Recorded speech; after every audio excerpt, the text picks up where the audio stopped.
goal យើងหมายบ้านไต่ vision ไปวนหันมือหน้าไปวนหันไกยีชื่อยีมันเช vision แผนการอันตำว่างคันอยู่เช objective ขอยังอ่านยีเยเช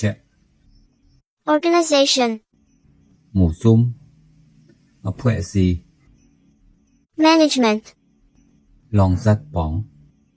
สิมังข้างเควมุ project โย่งการโครงการสิมันเกง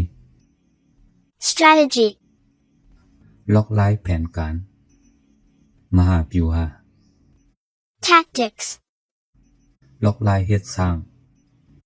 นี้ปิวหา leadership ลองอ่อนโหกองสองมุ method ล็อกลายนีลาลกทงลกนี